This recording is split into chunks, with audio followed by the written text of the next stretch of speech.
Chapter 2. Desire, the starting point of all achievement. The first step toward riches. When Edwin C. Barnes climbed down from the freight train in Orange, NJ, more than 30 years ago, he may have resembled a tramp, but his thoughts were those of a king. As he made his way from the railroad tracks to Thomas Edison's office, his mind was at work. He saw himself standing in Edison's presence. He heard himself asking Mr. Edison for an opportunity to carry out the one consuming obsession of his life, a burning desire to become the business associate of the great inventor. Barnes' desire was not a hope. It was not a wish. It was a keen, pulsating desire which transcended everything else. It was definite. The desire was not new when he approached Edison. It had been Barnes' dominating desire for a long time. In the beginning, when the desire first appeared in his mind, it may have been, probably was, only a wish, but it was no mere wish when he appeared before Edison with it. A few years later, Edwin C. Barnes again stood before Edison, in the same office where he first met the inventor. This time his desire had been translated into reality. He was in business with Edison. The dominating dream of his life had become a reality. Today, people who know Barnes envy him because of the break life yielded him. They see him in the days of his triumph without taking the trouble to investigate the cause of his success. Barnes succeeded because he chose a definite goal, placed all his energy, all his willpower, all his effort, everything back of that goal. He did not become the partner of Edison the day he arrived. He was content to start in the most menial work, as long as it provided an opportunity to take even one step toward his cherished goal. 5 years passed before the chance he had been seeking made its appearance. During all those years, not one ray of hope, not one promise of attainment of his desire had been held out to him. To everyone, except himself, he appeared only another cog in the Edison business wheel. But in his own mind, he was the partner of Edison every minute of the time, from the very day that he first went to work there. It is a remarkable illustration of the power of a definite desire. Barnes won his goal because he wanted to be a business associate of Mr. Edison, more than he wanted anything else. He created a plan by which to attain that purpose. But he burned all bridges behind him. He stood by his desire until it became the dominating obsession of his life and finally, a fact. When he went to Orange, he did not say to himself, "I will try to induce Edison to give me a job of some sort." He said, "I will see Edison, and put him on notice that I have come to go into business with him." He did not say, "I will work there for a few months, and if I get no encouragement, I will quit and get a job somewhere else." He did say, "I will start anywhere. I will do anything Edison tells me to do, but before I am through, I will be his associate."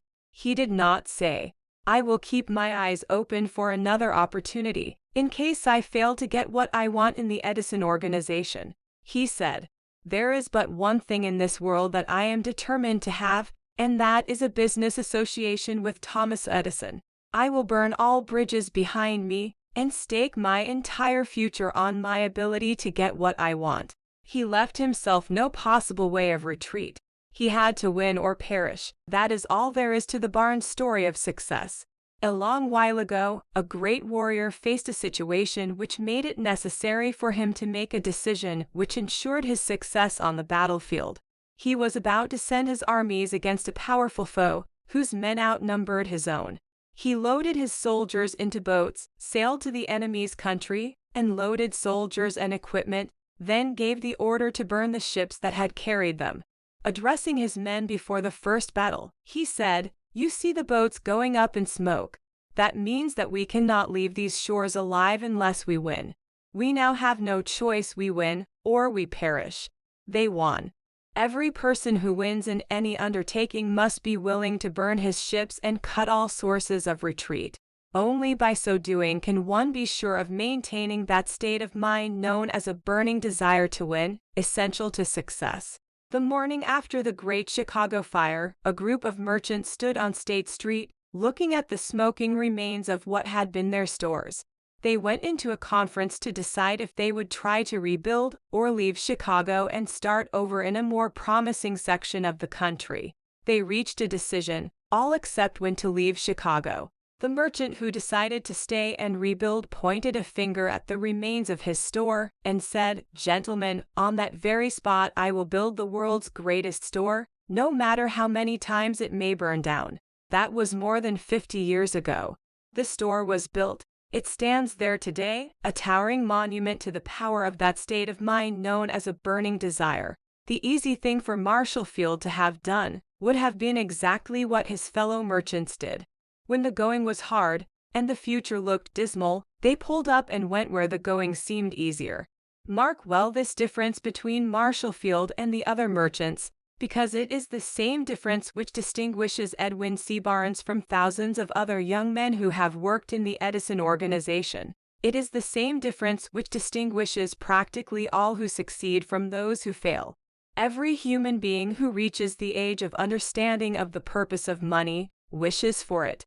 Wishing will not bring riches, but desiring riches with a state of mind that becomes an obsession, then planning definite ways and means to acquire riches, and backing those plans with persistence which does not recognize failure, will bring riches.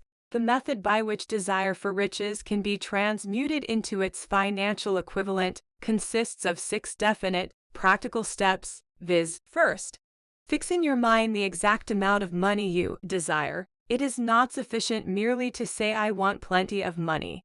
Be definite as to the amount. There is a psychological reason for definiteness which will be described in a subsequent chapter. Second, determine exactly what you intend to give in return for the money you desire. There is no such reality as something for nothing. Third, establish a definite date when you intend to possess the money you desire. Fourth, create a definite plan for carrying out your desire, and begin at once, whether you are ready or not, to put this plan into action. Fifth, write out a clear, concise statement of the amount of money you intend to acquire, name the time limit for its acquisition, state what you intend to give in return for the money, and describe clearly the plan through which you intend to accumulate it. Sixth, read your written statement aloud twice daily, once just before retiring at night, and once after rising in the morning. As you read, see, feel and believe yourself already in possession of the money. It is important that you follow the instructions described in these 6 steps. It is especially important that you observe and follow the instructions in the 6th paragraph. You may complain that it is impossible for you to see yourself in possession of money before you actually have it. Here is where a burning desire will come to your aid. If you truly desire money so keenly that your desire is an obsession, you will have no difficulty in convincing yourself that you will acquire it. The object is to want money, and to become so determined to have it that you convince yourself you will have it. Only those who become money conscious ever accumulate great riches. Money consciousness means that the mind has become so thoroughly saturated with the desire for money that one can see oneself already in possession of it. To the uninitiated, who has not been schooled in the working principles of the human mind, these instructions may appear impractical. It may be helpful to all who fail to recognize the soundness of the 6 steps, to know that the information they convey was received from Andrew Carnegie, who began as an ordinary laborer in the steel mills, but managed, despite his humble beginning, to make these principles yield him a fortune of considerably more than $100 million. It may be of further help to know that the 6 steps here recommended were carefully scrutinized by the late Thomas Edison, who placed his stamp of approval upon them as being not only the steps essential for the accumulation of money, but necessary for the attainment of any definite goal. The steps call for no hard labor. They call for no sacrifice. They do not require one to become ridiculous or credulous. To apply them calls for no great amount of education. But this successful application of these 6 steps does call for sufficient imagination to enable one to see and to understand that accumulation of money cannot be left to chance, good fortune, and luck. One must realize that all who have accumulated great fortune first did a certain amount of dreaming, hoping, wishing, desiring, and planning before they acquired money. You may as well know, right here, that you can never have riches in great quantities unless you can work yourself into a white heat of desire for money, and actually believe you will possess it. You may as well know also that every great leader, from the dawn of civilization down to the present, was a dreamer. Christianity is the greatest potential power in the world today because its founder was an intense dreamer who had the vision and the imagination to see realities in their mental and spiritual form before they had been transmuted into physical form. If you do not see great riches in your imagination, you will never see them in your bank balance. Never in the history of America has there been so great an opportunity for practical dreamers as now exists. The 6-year economic collapse has reduced all men, substantially, to the same level. A new race is about to be run. The stakes represent huge fortune which will be accumulated within the next 10 years.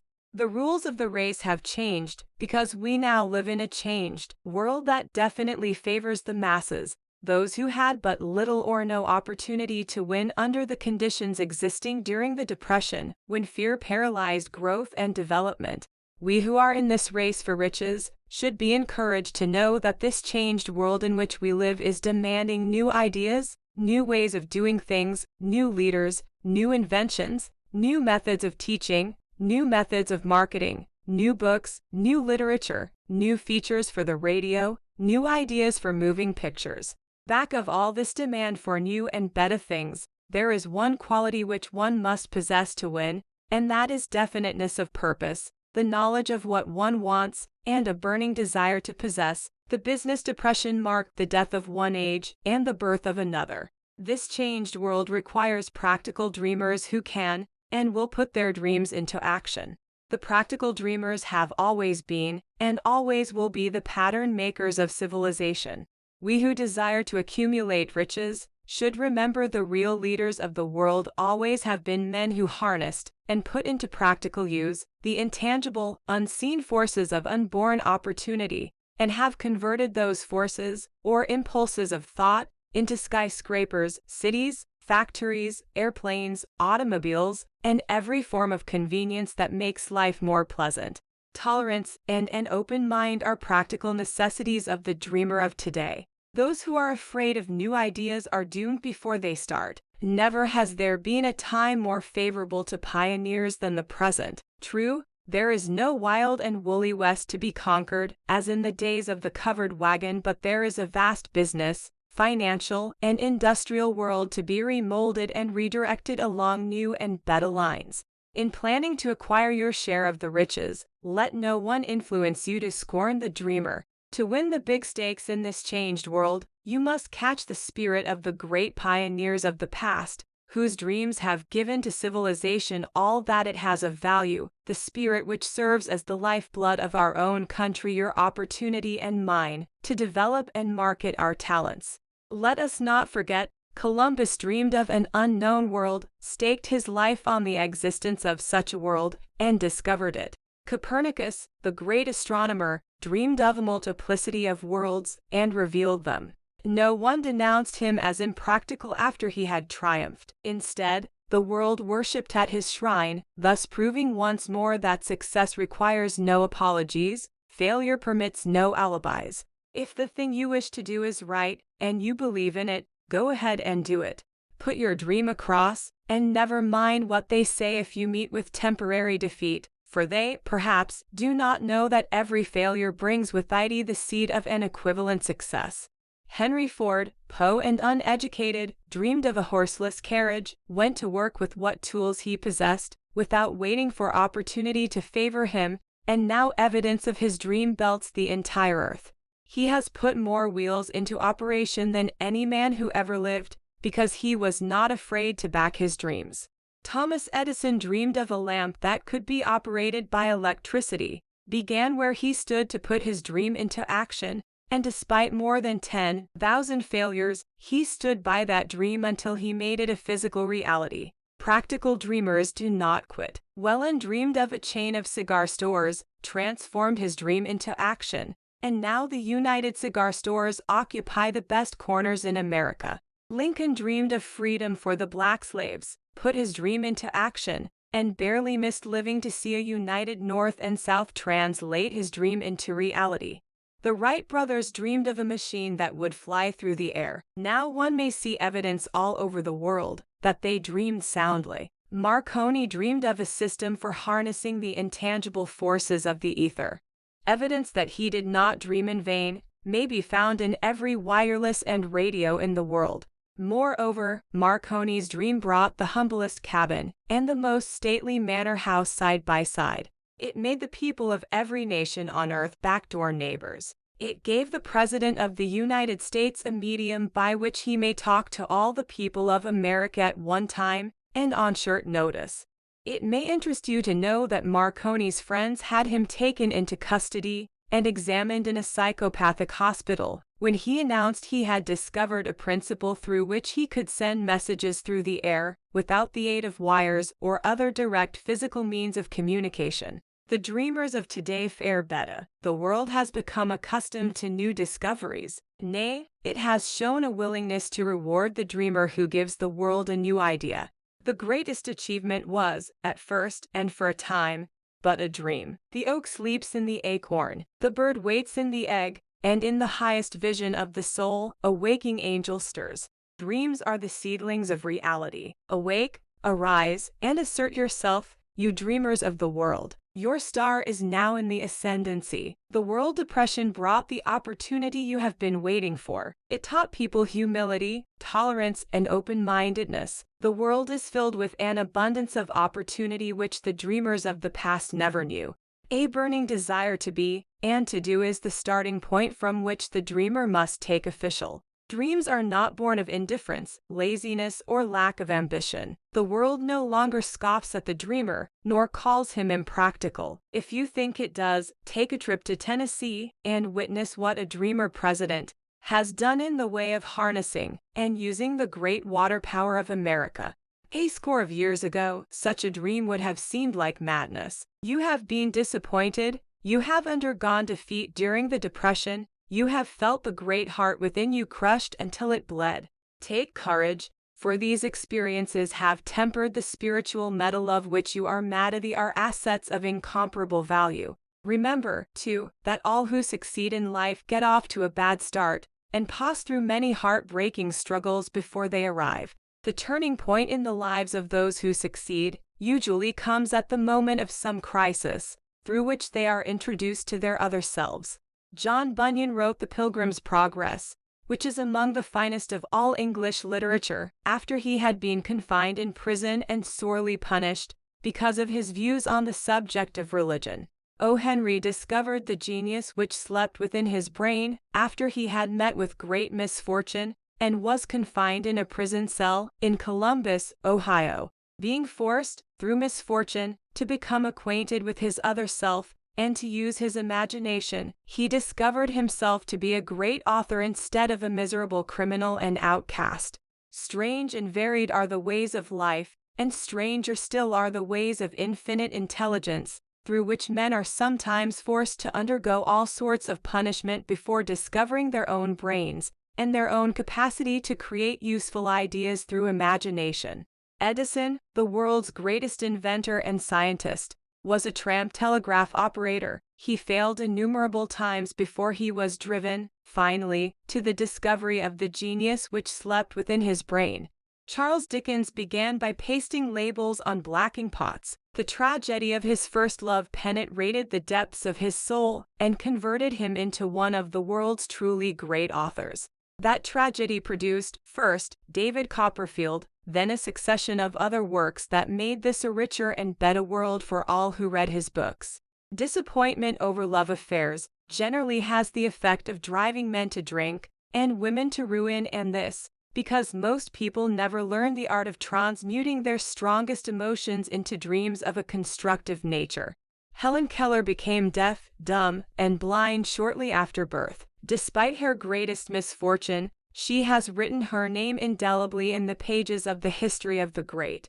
Her entire life has served as evidence that no one ever is defeated until defeat has been accepted as a reality. Robert Burns was an illiterate country lad. He was cursed by poverty and grew up to be a drunkard in the bargain. The world was made better for his having lived, because he clothed beautiful thoughts in poetry and thereby plucked a thorn and planted a rose in its place. Booker T. Washington was born in slavery, handicapped by race and color. Because he was tolerant, had an open mind at all times on all subjects, and was a dreamer, he left his impress for good on an entire race. Beethoven was deaf, Milton was blind, but their names will last as long as time endures, because they dreamed and translated their dreams into organized thought. Before passing to the next chapter, kindle anew in your mind the fire of hope, faith, courage, and tolerance. If you have these states of mind and a working knowledge of the principles described, all else that you need will come to you when you are ready for it.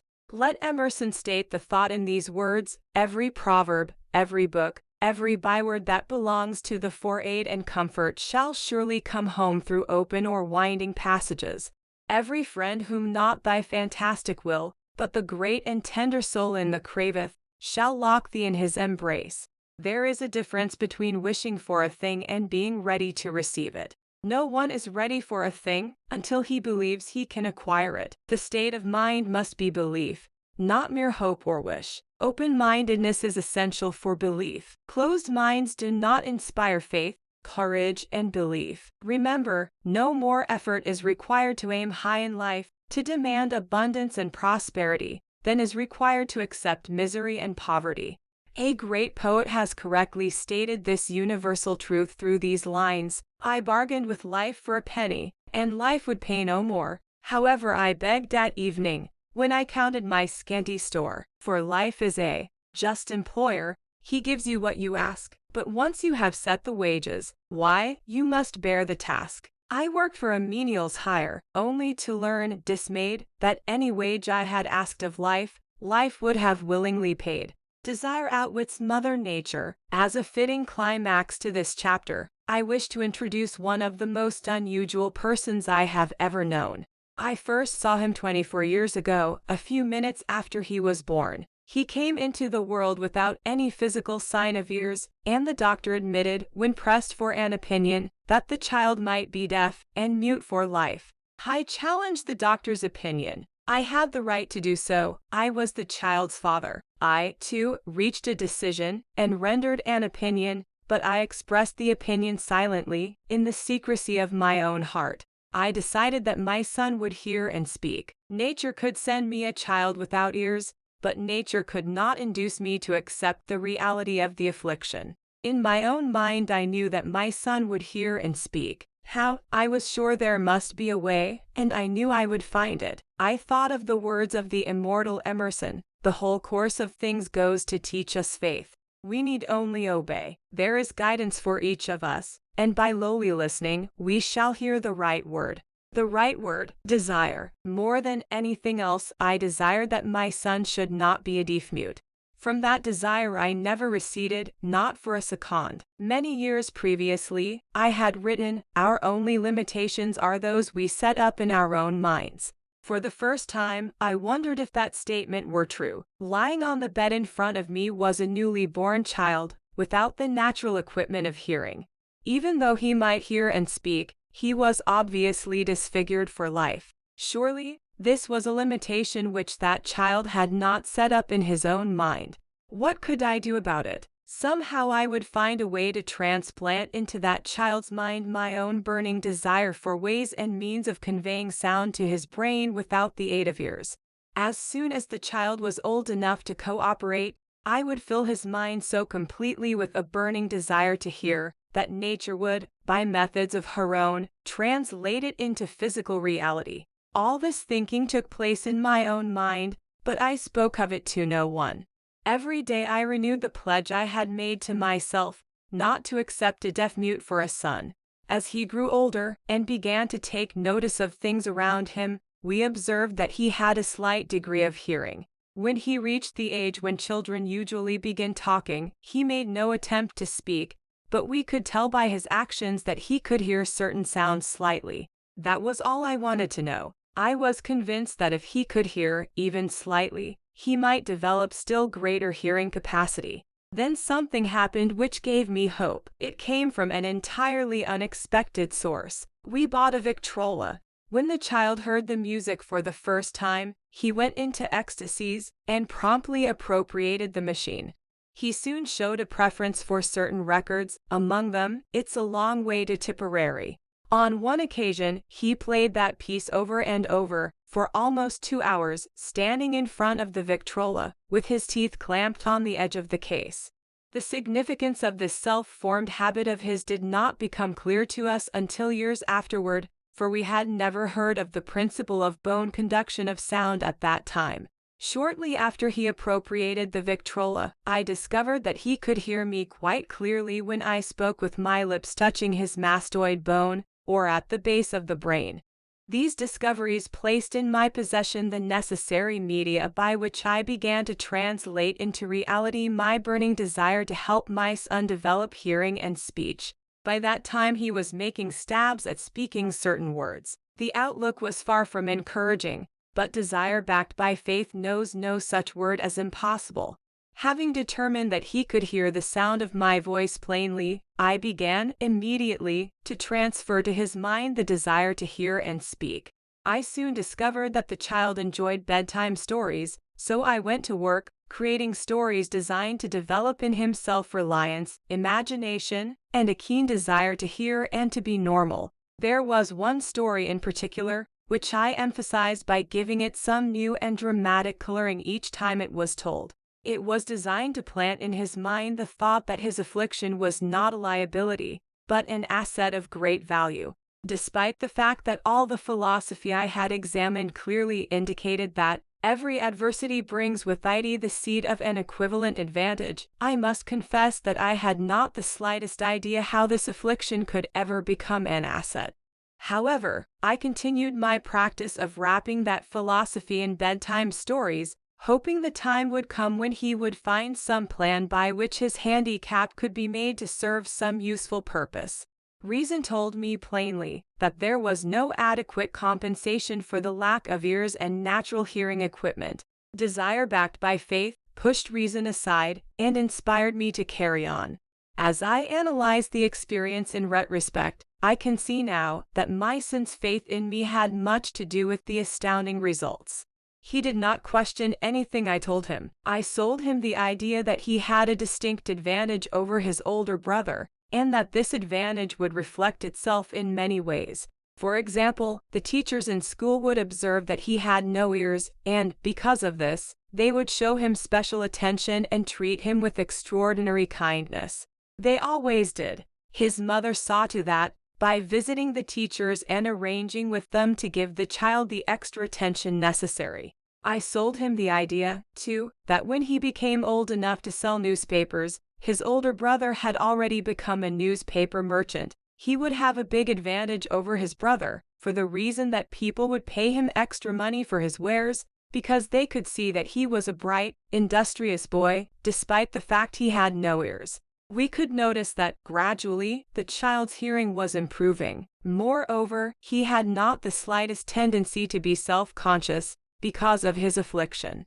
When he was about 7, he showed the first evidence that our method of servicing his mind was bearing fruit. For several months he begged for the privilege of selling newspapers, but his mother would not give her consent. She was afraid that his deafness made it unsafe for him to go on the street alone.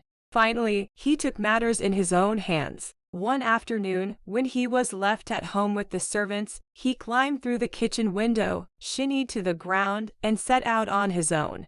He borrowed 6 cents in capital from the neighborhood shoemaker, invested it in papers, sold out, reinvested, and kept repeating until late in the evening. After balancing his accounts and paying back the 6 cents he had borrowed from his banker, he had a net profit of 42 cents. When we got home that night, we found him in bed asleep, with the money tightly clenched in his hand. His mother opened his hand, removed the coins, and cried, of all things. Crying over her son's first victory seemed so inappropriate. My reaction was the reverse. I laughed heartily, for I knew that my endeavor to plant in the child's mind an attitude of faith in himself had been successful. His mother saw it in his first business venture, a little deaf boy who had gone out in the streets and risked his life to earn money. I saw a brave, ambitious, self-reliant little businessman whose stock in himself had been increased 100% because he had gone into business on his own initiative and had won.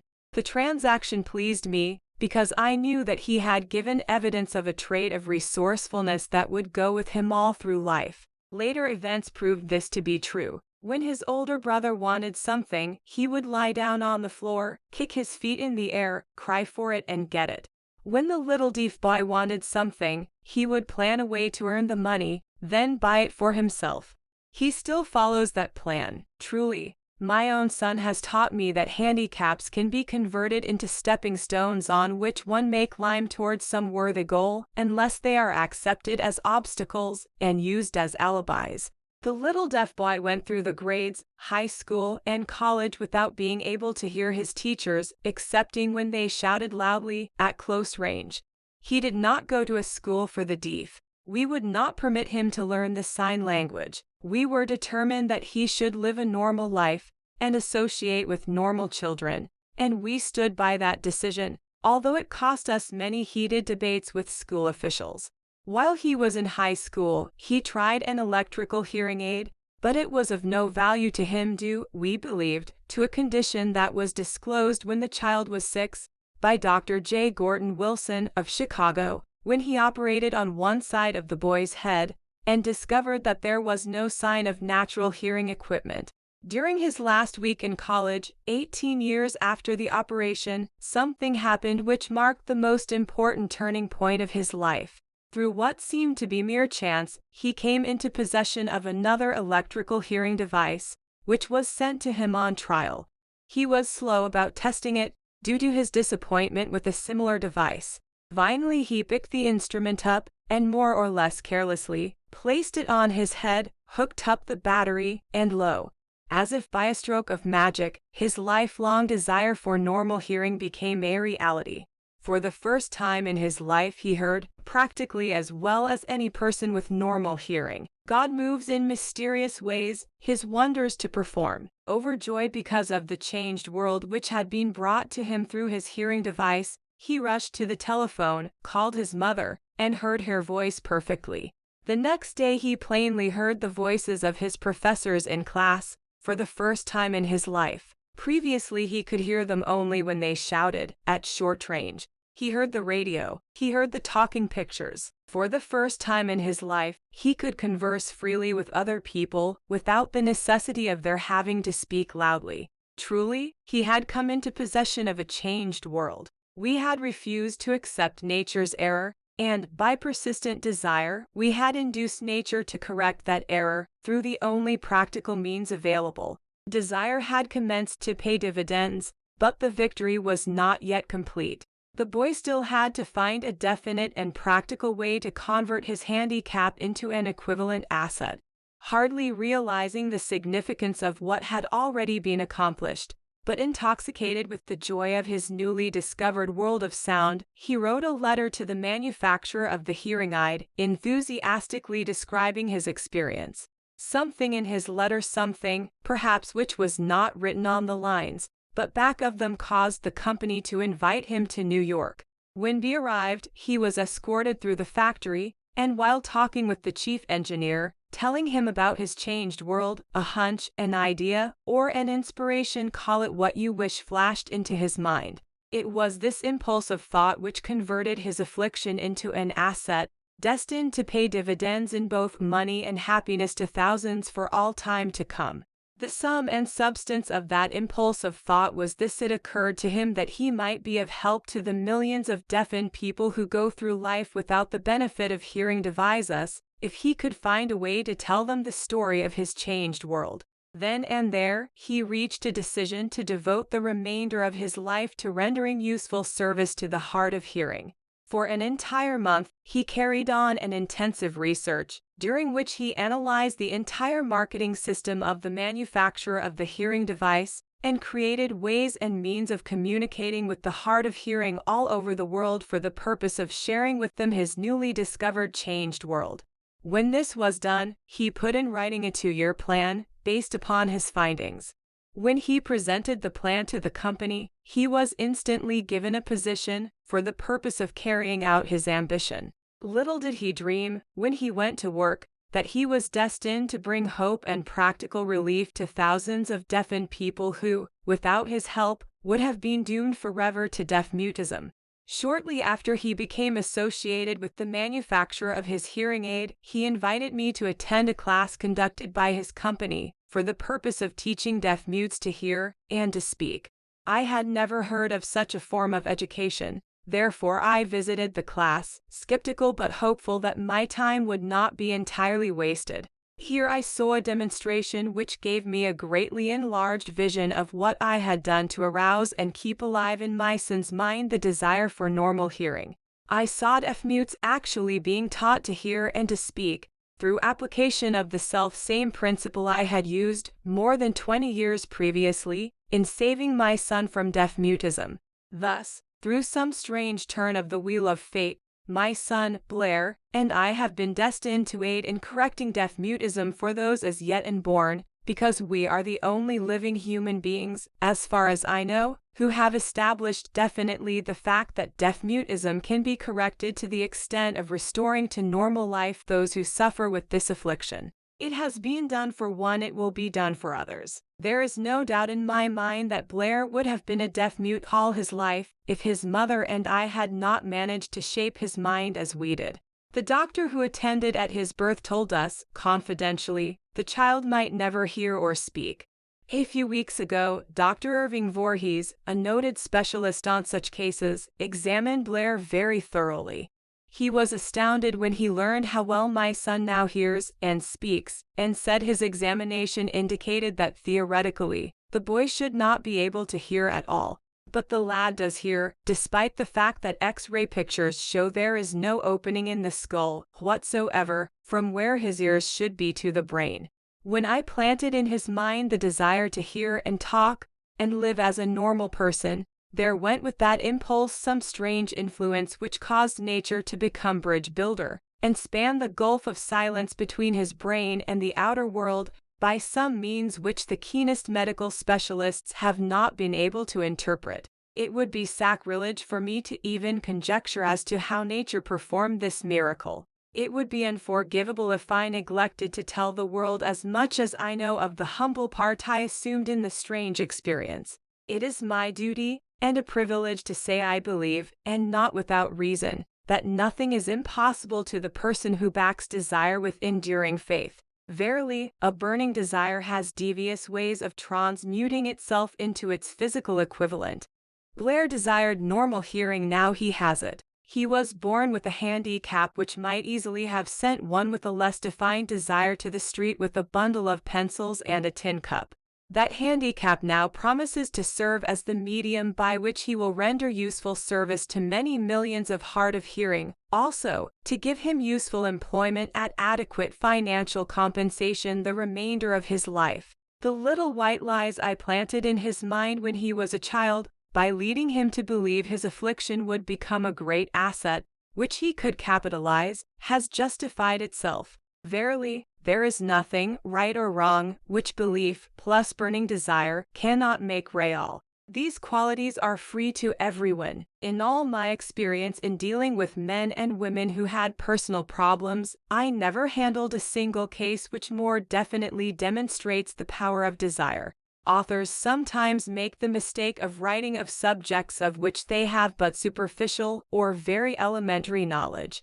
It has been my good fortune to have had the privilege of testing the soundness of the power of desire through the affliction of my own son. Perhaps it was providential that the experience came as it did, for surely no one is better prepared than he to serve as an example of what happens when desire is put to the testament. If Mother Nature bends to the will of desire, is it logical that mere men can defeat a burning desire? Strange and imponderable is the power of the human mind. We do not understand the method by which it uses every circumstance, every individual, every physical thing within its reach, as a means of transmuting desire into its physical counterpart. Perhaps science will uncover this